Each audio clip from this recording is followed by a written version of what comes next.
Hello and welcome into another episode of Another Carolina Podcast. I'm your host, Pearson Fowler. You can hear me weekdays from 12 to 1 on home of the Gamecocks, 107.5 The Game. And with me, as always, Wes Mitchell and Chris Clark of Gamecock Central. You know them, you love them, and we had to do this show a little bit earlier for you guys because today is the start of spring practice. So for many, the start of football season. For some people, football season never really ends. Some people wait till the summer, but I feel like a lot of people in Columbia start to allow themselves to get excited about football as soon as the spring. And you guys actually got to go out and watch the first 15 minutes of practice this morning, of the first spring practice of the year, the first football action that we have seen.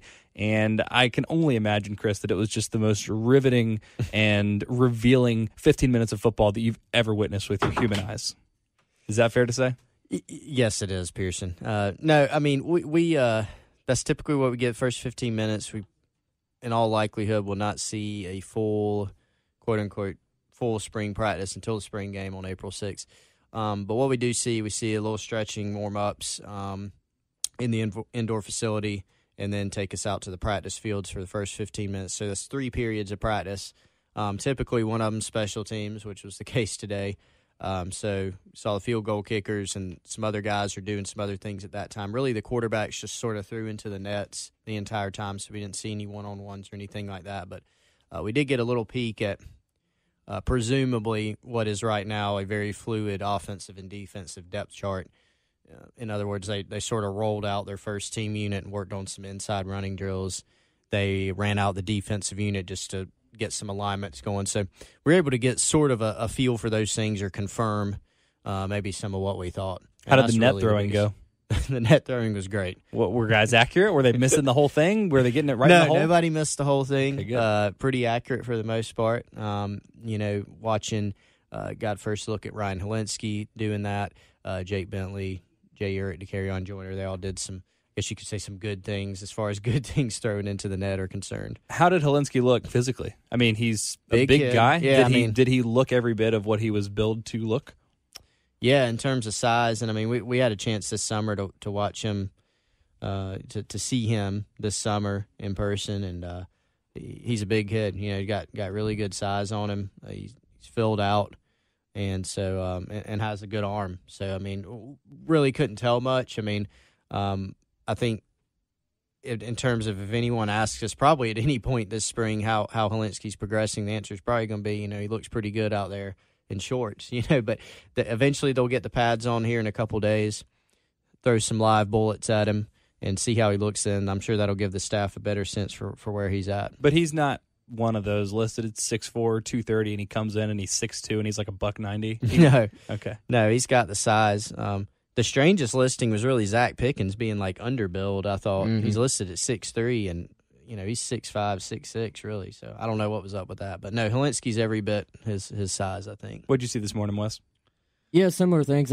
Colin Taylor, who writes for us, was out there as well, and he actually made the comment that, Helinski physically kind of looks like Jake Bentley. So if people are wondering sort of like a size comparison, pretty close. Yeah, right? Pretty close. I think, and even on film, I think you look at Helinski, doesn't look exactly like Jake Bentley, but there are some similarities from their skill set, I think.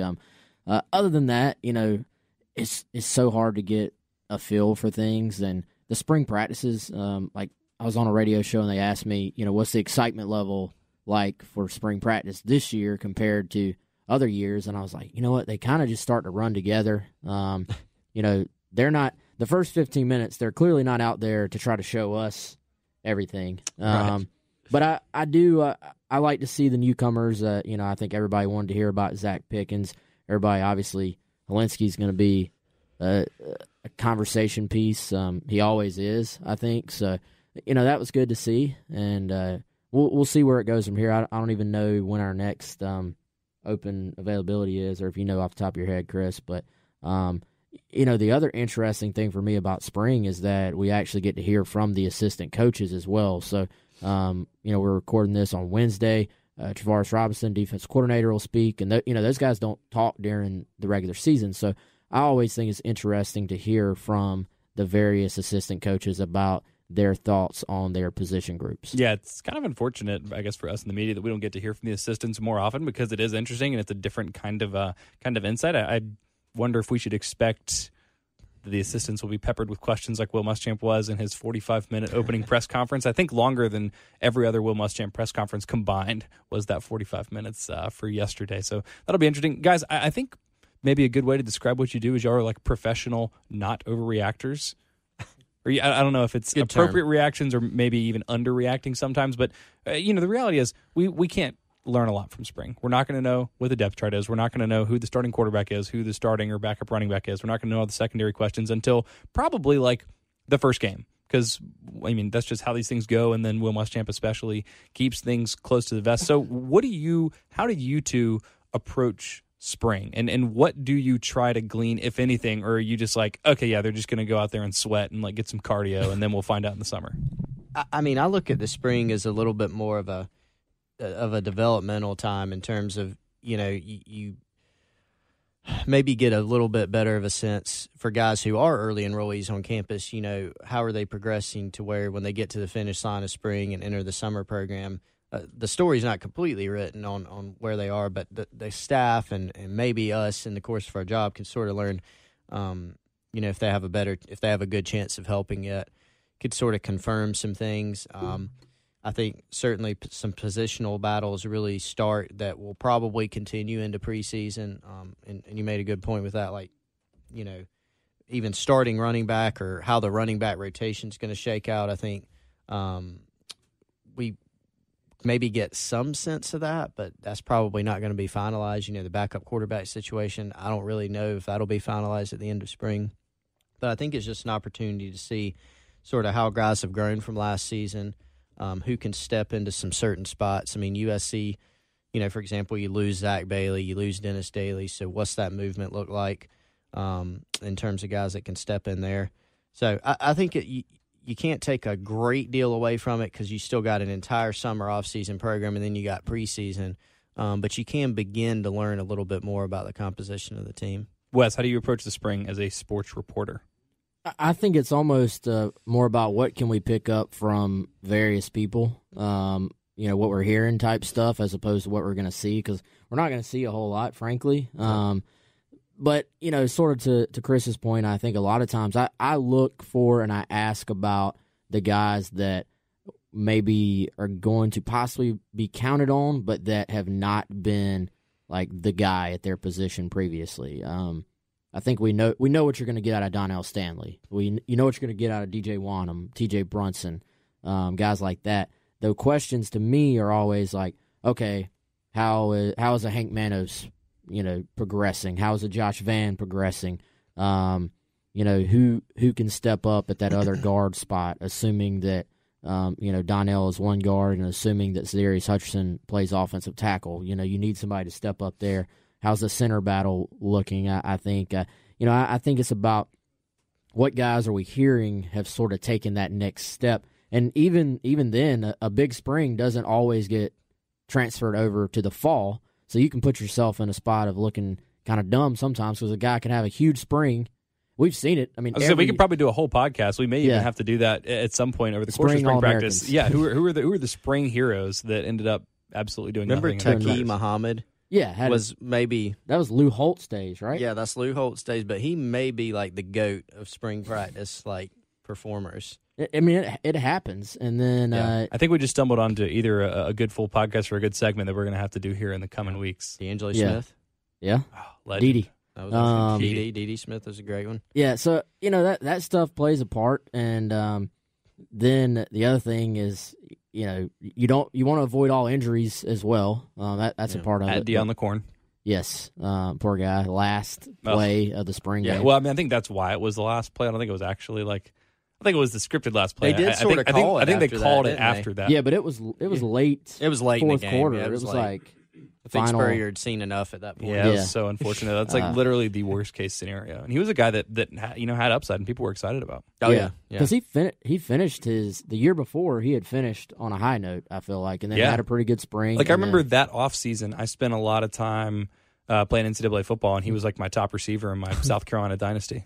There you go. Did you win the national title? Oh, I'm sure I did. And if I didn't, I'm sure I quit and went back to my last save. You always restart. Yeah.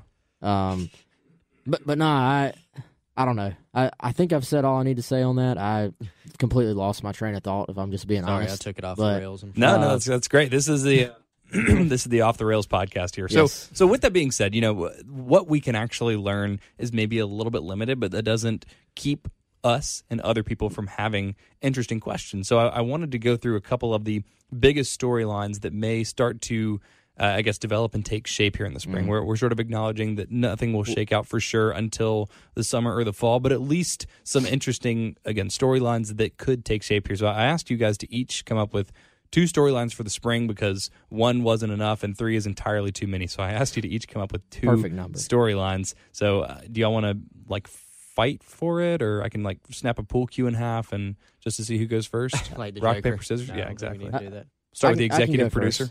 I can go first. But no, and the other thing I forgot to say that sort of ties into this, if you're a coach, as we get into these storylines, do you even want for this stuff to be settled right now? I mean, no, because I think that's bad news for whoever is on the negative end of things being settled. Yeah.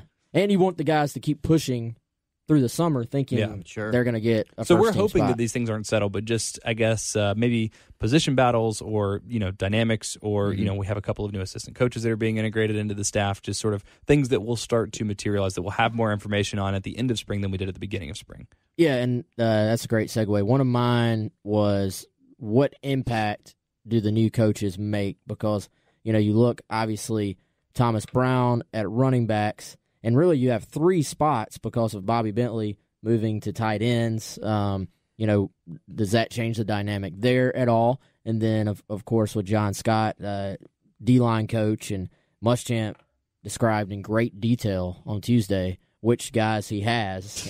Great detail. And he gives the most detail for football-oriented questions like that. And then, ask him some things is 3 words, but then you ask him about a true football question, and you get a 1-minute answer about 4 down linemen and 3 down linemen and stuff like that. But yeah, very Belichickian of him, which I appreciate. Yeah, definitely. And you can learn something when he talks about that stuff. Yeah. But what impact do those guys make? How much impact can a running backs coach make? Because that is a position that, to me, a lot of it is about natural talent. But does a new voice in the room potentially help? Is it a fresh start for some guys? And then getting into the particular players, Rico Daddle is not practicing right now either, at least not in a full role. So that opens up the door for a Deshaun Fenwick to get a bunch of reps. A.J. Turner, we know, is working on defense for the first 5 practices, which is something we probably need to talk about later on because that's a unique plan, I think. But yeah, so can a Deshaun Fenwick, Levante Valentine step in at that position? You never want guys to be hurt, but it oftentimes, especially in the spring, almost seems to work out better when guys are hurt. Again, I don't wish Jake Bentley were hurt, but we know kind of what Jake Bentley can do. He doesn't really need to go through another spring. He has a firm grasp on the playbook.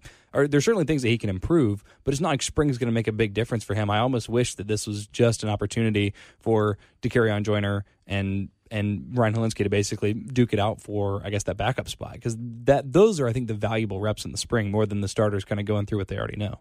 Yeah, and I think we'll see that a lot. I mean, Muschamp mentioned that he's going to get DeCarrion and Helinski and Jay Urich are all going to take some first-team reps because that's important for their development. And so I think Jake's going to take some first-team reps. He'll play in the spring game probably, things of that nature. But for a guy like him and, Brian Edwards, they're going to get some young guys in, particularly at spots where you need to develop some depth or develop a backup like they have with situation with quarterback, running backs.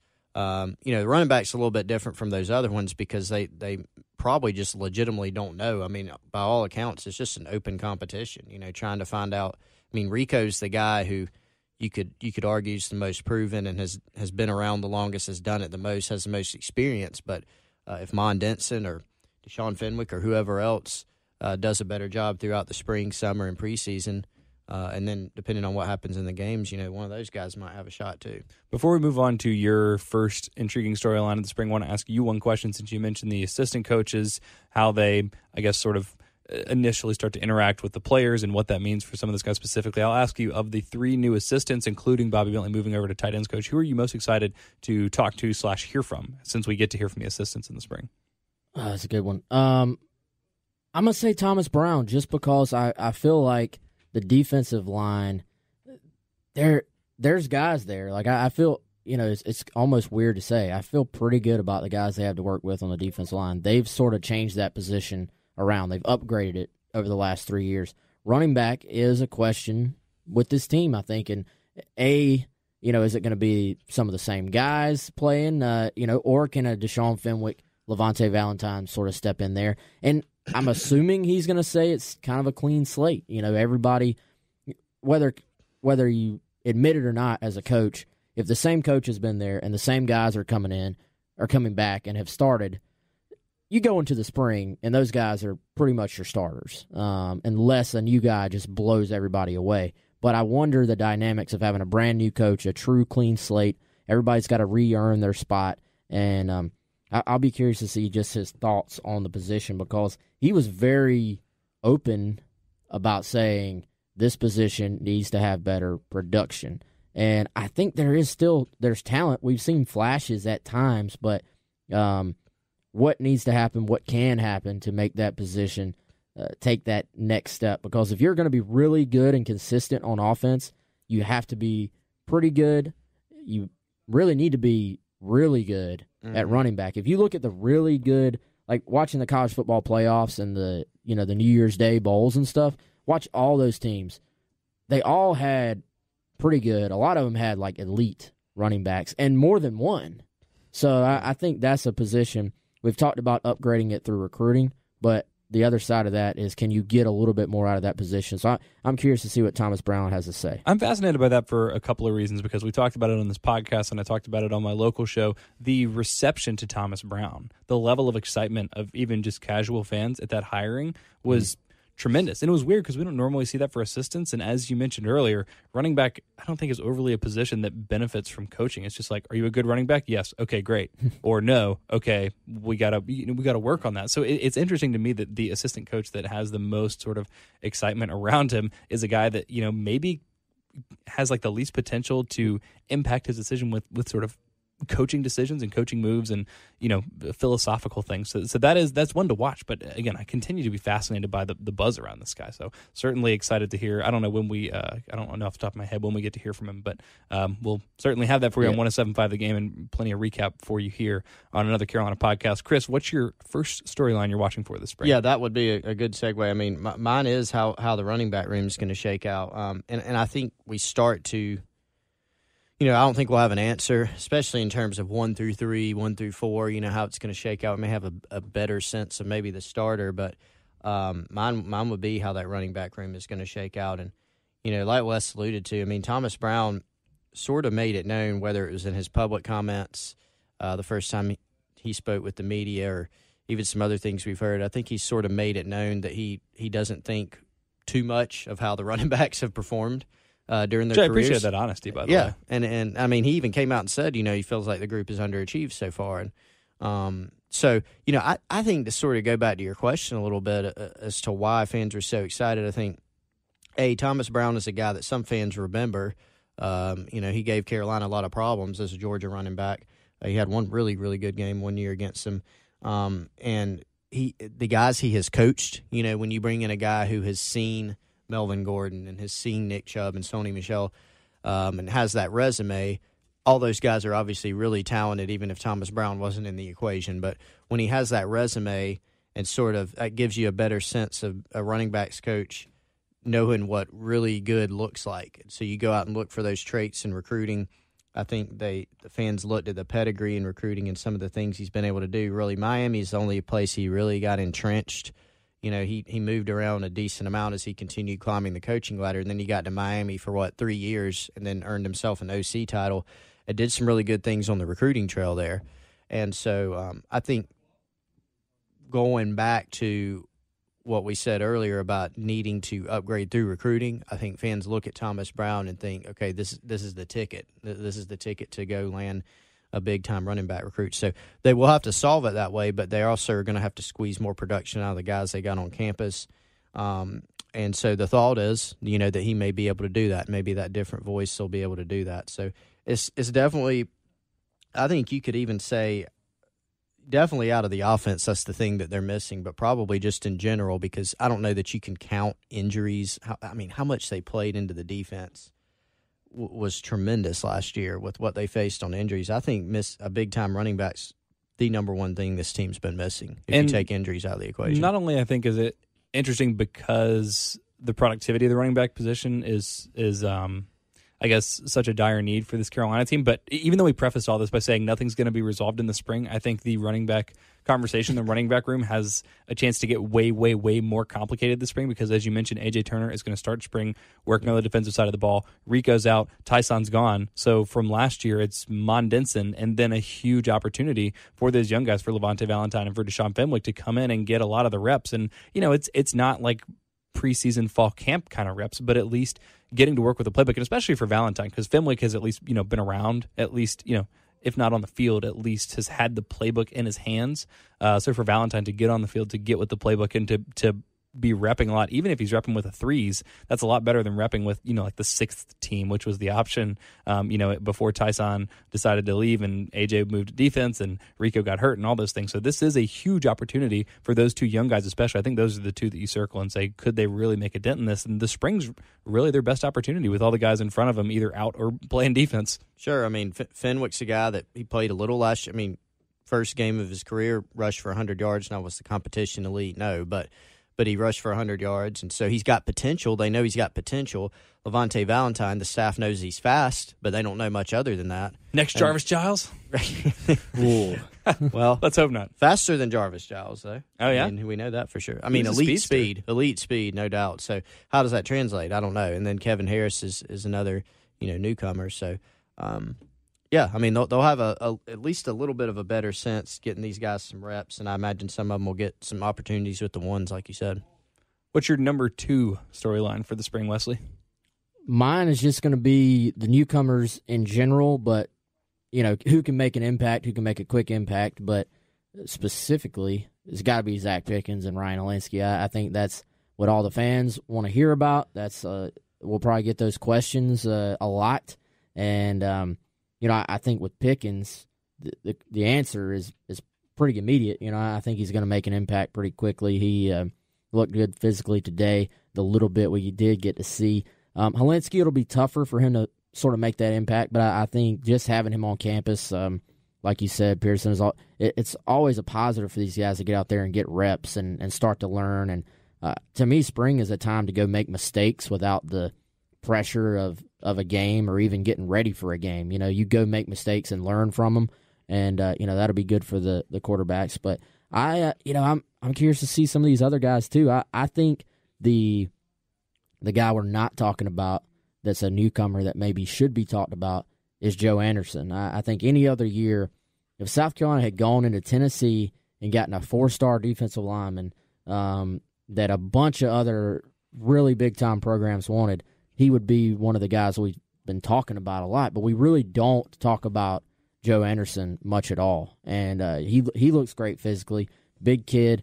He's already cut some baby fat, I think, and looks good physically. So he's another guy, I think, when you talk about the D-line and the future of the D-line, that I think plays a role maybe sooner rather than later. So Pickens and Olinsky, obviously, but I'm curious to see these other guys as well. And for most of the young guys, I guess Pickens is an interesting case where it's just, plug him in. Maybe he's not going to be a starter. Maybe he's not going to be playing 60 snaps a game right off the bat, but he's going to be figuring a lot into the defensive game plan, where Olinsky, Anderson, some of these other guys have a little bit more work to do. So I think spring is, I don't want to say it's more important for them, but it's sort of a different conversation because, like I said, Pickens is going to come in and he's athletic enough and he knows what to do and he's going to play. But for the rest of these guys, it's going to be a little bit more of an uphill battle. So I wonder if that puts more pressure on Pickens to come in and show that he is exactly what we all expect him to be, or if that's more pressure on the young guys to break into the 2 deep come summer, come fall.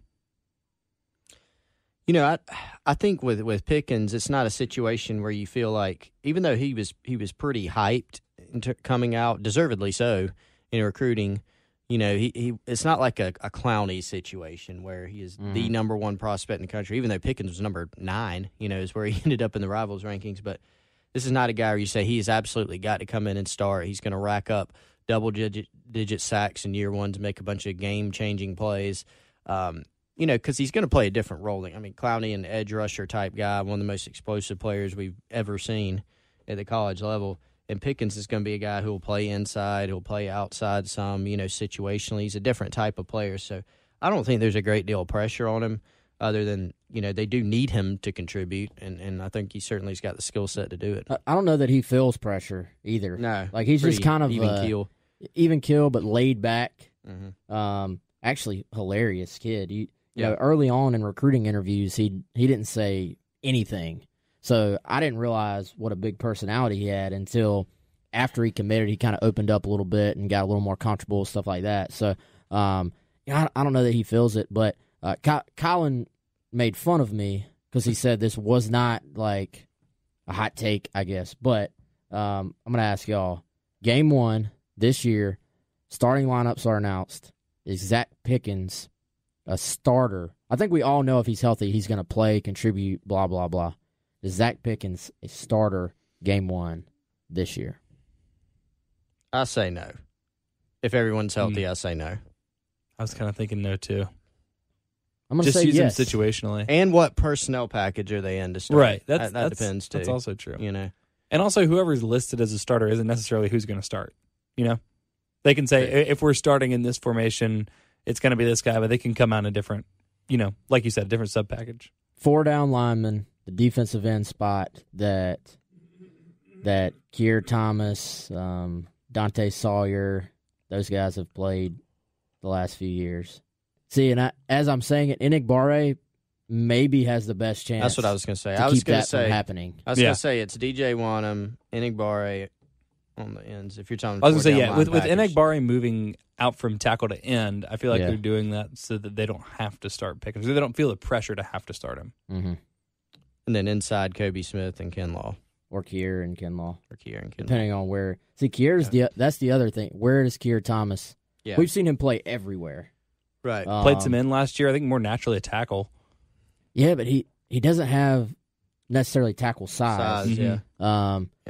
To me, and played Keir, pretty well at end when I think he was there last year. Yeah, and Keir is more of a end in a 3-man front, I feel like. Mm-hmm. But they've played him at end in a 4-man front, more out of need. Necessity. Yeah. But so and that again goes back to y'all's point of what formation are they in. But I think Pickens is a guy from a versatility standpoint can play end in your 4-man, can play end in your 3-man, and could play inside in your 4-man. He could play 3 technique defensive tackle. You know, I mean we'll probably see some of that. So does Pickens get a start before the end of the year? Definitely. I just don't know. I would lean toward on that. Yeah. Well, also then you factor in people are going to be banged up and stuff as well. Sure. So. And he's a 5-star defensive end for a reason. Yeah. Okay. Chris, what's your final exciting spring storyline? The backup quarterback situation I think has more intrigue this year because last spring I think we all looked at it and said, okay, it's Jake Bentley, and then you've got a 5th-year senior Michael Scarnecchia behind him. He's going to be the backup. There's really not much drama to it. And I don't want to say it's dramatic this spring, but there's more of a question. And, Will Muschamp said on Tuesday when he was asked if he would like to know who his backup is exiting the spring, he said, yeah, he would like to. And look, Will Muschamp obviously knows a lot more about his team than I do, and especially knows how he would like his team to be structured and the answers he would like to have. I'm sure that is the case. I'm just more inclined to believe that, we're still not going to know for sure after the spring who the backup is. And a couple reasons for that. Number one, I'm not sure that one guy is going to really, really separate himself at the end of the spring. That could be the case. It would not be super surprising if one of the guys behind Jake Bentley did create some type of separation in terms of just how productive he's been during the spring, how he looks in the spring game, et cetera. But I think with Joyner being on the roster, there is a bit of a feeling that maybe they'd like to work him in somehow regardless. Is he can he do something for you from the quarterback position with his unique skill set to where you feel like you want to try to work him into the game plan in certain games, maybe not every game, regardless. And so if that's the case, do you consider him the backup quarterback, or do you consider him more of a situational quarterback? And then you've also got, how does Helinski progress? How does Urick progress? So I'm more inclined to think that we're going to need to – it's going to go into the summer and into preseason as well, just to be able to make sort of that final call about – because, I mean, Helinski could look great, but at the end of the day, he's never played in a college football game. And Joyner and Urick have been very limited in that. Yeah, so that's there's why I always think going to be that aspect of it. Yeah, when you're projecting the depth chart, especially early in the season, I feel like experience is going to be a significant edge, because no matter how good you look in practice, it's different. Sure. And look, Makes it's not a like Joyner played a tiny bit last year, but again, like I said earlier, it's about, you know, how much time have you had with the playbook, and that's a benefit for a lot of guys, especially at the quarterback position. Probably more than any other position on the field. But let me do it like this. So the first game of the season, who is the backup quarterback for South Carolina? Not by the end of the season, because Helinski could very well throw himself into there if you don't think that he's necessarily going to be right away. I'm going to count to 3, and let's all say who we think the backup quarterback is going to be for game 1 at the same time. Hold on. Give me 1 second. I'm going to go 3, 2, 1, and then we'll say it. Okay. Everybody got theirs? You got it?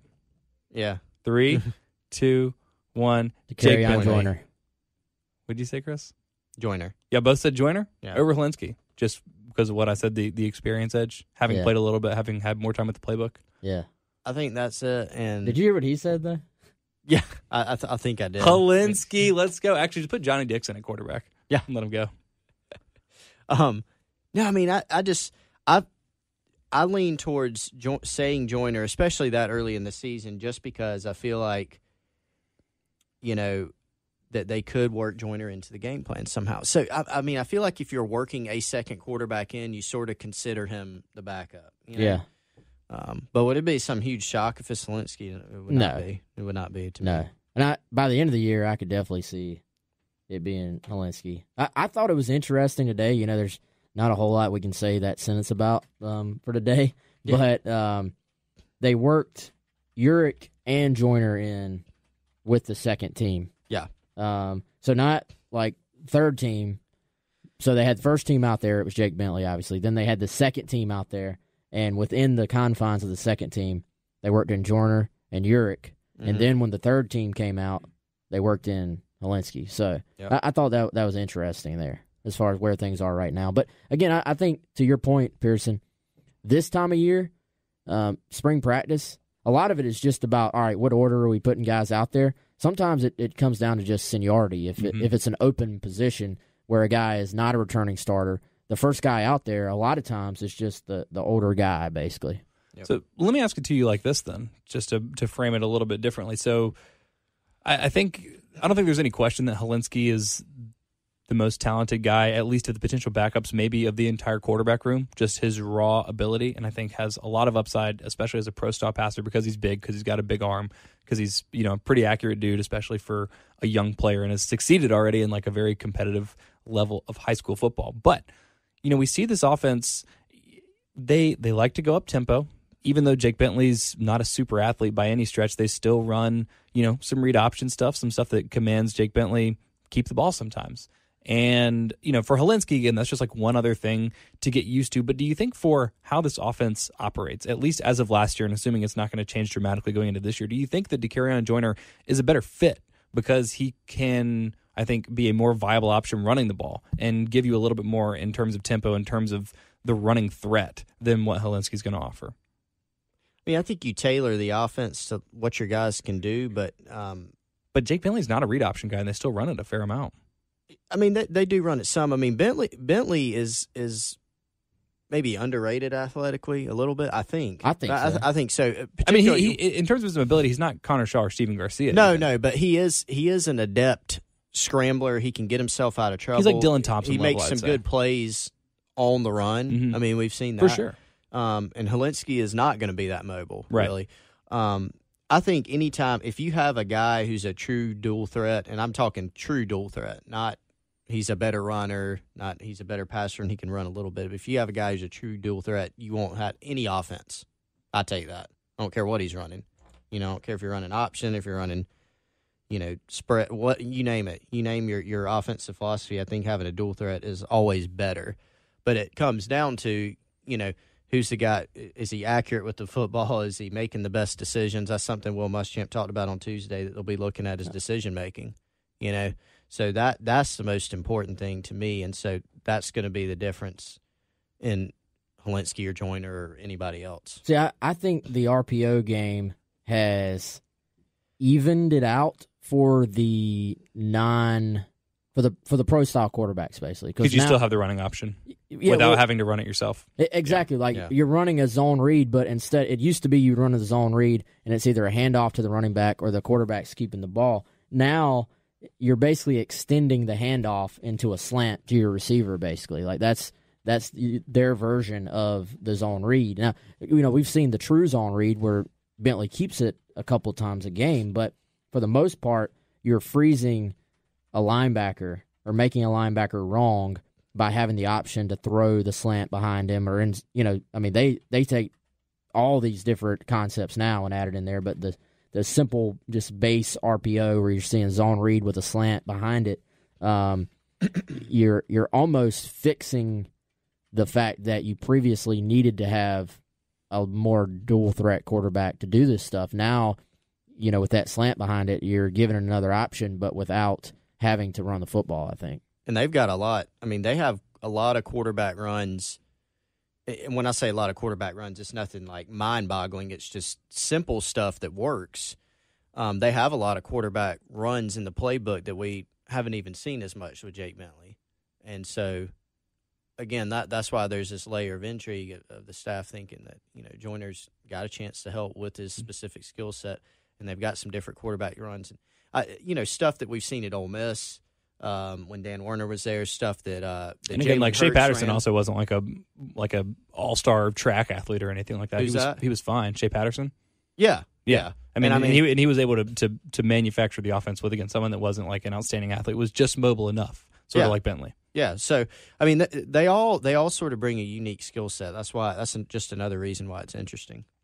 All right, we won't get to see a whole bunch more of spring practice by the next time we talk, but we will have heard from at least a couple of Gamecocks assistants, so we will have a few more insights, a couple updates on these storylines, and then whether it's next week or the week after, we'll definitely end up doing the spring practice all-stars at some point, because I think that'll be fun. So Wes and Chris, great stuff as always. For me, Pearson Fowler, again, you can catch me on 107.5 The Game weekdays from 12 to 1. If you like it, don't forget to rate, review, subscribe, share with your friends, and we will talk to you next week.